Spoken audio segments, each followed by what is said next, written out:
Signs of progress in labor. How do we know we're making progress, and how can we not worry too much when we get that cervical check and it's been 5 hours and we're still in the same place? Well, let me tell you something. There is more than one sign of progress in labor. Now, care providers like to focus on dilation.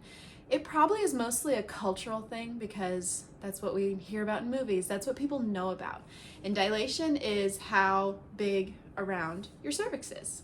And that is measured by a cervical exam where your care provider will put their 2 fingers inside and they will spread out, and depending on how wide apart their fingers are, will show how dilated you are. So 1 centimeter is basically 1 fingertip is all that can fit inside your cervix.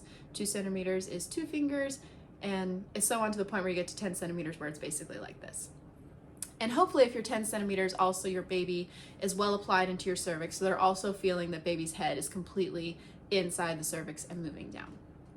Now, the thing that I want you to remember is that when you're, how dilated or not dilated you are, basically all that is telling you is that baby is still inside your body. We already knew that though, didn't we? We knew baby was inside your body because you're still pregnant and you're still in labor. So I want you to kind of like pretend that dilation does not exist for a second, okay? Especially considering the fact that you can be 10 centimeters dilated down here about where your cervix is, right? But if baby's all the way up here, does it really matter that you're 10 centimeters dilated? Because your baby's still all the way up here. Now that's not likely to happen because what usually dilates your cervix to the point of 10 centimeters is baby's head applied to it and pressing on it, okay? But I want to talk to you about the 3 other signs of progress in labor. And these are the ones that are really more important because we can do more about them because we have control over the environment that they're in to some degree. And also it really just shows where baby's at and if they're making any progress. Now, one thing about your baby's physiology is that they have what they call fontanelle lines, where there are lines in their skull and baby's head collapses and becomes like a little cone head. And that's how they're able to fit through the birth canal. Because if they were born with their full head all the way around, that would be quite intense. Thank goodness they collapse. But they collapse in a very specific way. And that the kind of like the tip of the cone head for your baby is the back part of their head. And honestly, that's where our heads are most narrow too. If you like look at your partner's head or something, you can see that our heads kind of come to a point right about here, okay? Especially if you got a bun like me. So you want baby's chin to be completely tucked when they're coming through the birth canal, okay? Like this. You do not want them being born like this. You definitely don't want them being born like this. And in fact, this is a can't deliver a baby type of way. There's very few ways that you can't deliver a baby. This is one of them. And so hopefully, you know, if you do have what they call it a face presentation, if you have this happen, which is super, super, super, super, super, super rare, because you can see this is not comfortable for baby either. So babies don't naturally get into this position. This is something where something has to be done, and sometimes it means you have to have a C-section. So, but don't worry about it, because like I said, it's super rare. This is way more common. Brow presentation is more common.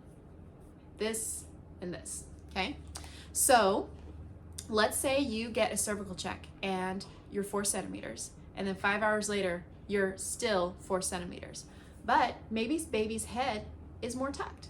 That is a great sign of progress because this is a lot easier way to deliver a baby than this. So just because you didn't make progress in your dilation, that doesn't mean that you didn't make progress. Baby tucked their head. That's so much better and awesome. So we can be excited about that. The other sign of progress in labor is effacement, which is how, because you know your cervix starts out tall and thin, and then as it dilates, it gets thinner and wider, okay? So maybe you're only 4 centimeters, but your cervix went from 0% effaced to 100% effaced, which is super awesome. That's showing the signs that baby's pressing and helping to thin that cervix, and now it just needs to open. So that is a sign of progress in labor, and it's an amazing sign. Another sign of progress in labor is which way your baby is facing, okay?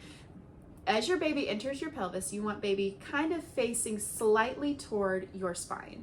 And as baby enters into the pelvis, baby's going to turn, and hopefully their face is going to be facing your spine. And the reason we like that is because there's a lot of nerve endings down in this area, and you would much rather have a soft, gooey baby face pressing on those nerves than a hard, bony head, okay? Also, it's just generally easier because this is not the way that babies were intended to be born. Woo, sorry. It is this way, and that helps their head back here to tuck under that pubic bone. You can see how that, baby's body just naturally looks more natural like that than having to tuck their chin and put their face under the pelvic bone. Even with this baby doll, I'm like struggling to do that.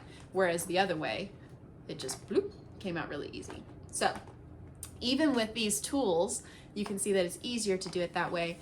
So let's do our scenario again. Let's say you were 4 centimeters. 5 hours later, you've not made any progress in cervical dilation, but your baby went from sunny side up to the happy way, okay? That is an amazing sign of progress, because that is going to be so much easier for you when it comes to pushing. It's going to come easier for your contractions are not going to hurt as intensely in your back. That is great progress, okay? Now, all of that, awesome, but the best sign of progress in labor is what we call baby's station, okay? That is how high or low baby is in your pelvis, okay? So if you get a cervical check and you're 4 centimeters, baby was about -3, okay? And then 4 hours later, you're still only 4 centimeters, but baby's at 0 station. Huge amount of progress. Baby is much lower than before. And remember, what causes the cervix to dilate is baby coming down and pressing on that cervix. So I don't want you, if I could just have every care provider, every client, every person in the world just forget that dilation exists and focus on those other signs of labor, you'll be much happier. Because truth be told, dilation can be used as gatekeeping, because we're telling moms, oh, you've not made any progress. And then come to find out, well, actually they made progress in all these other areas and just not the one that you decided to use as a measurement for my body. And it's the least accurate measurement for progress in labor. So the dilation will come. If all the other things are working for us, the dilation is going to work for us too, okay? So ignore that. And we're gonna be talking about laboring down in another video, which is gonna be talking about, when we get to that fully dilated, when do we start pushing? How do we know when the best time to start pushing is? And how should we push? So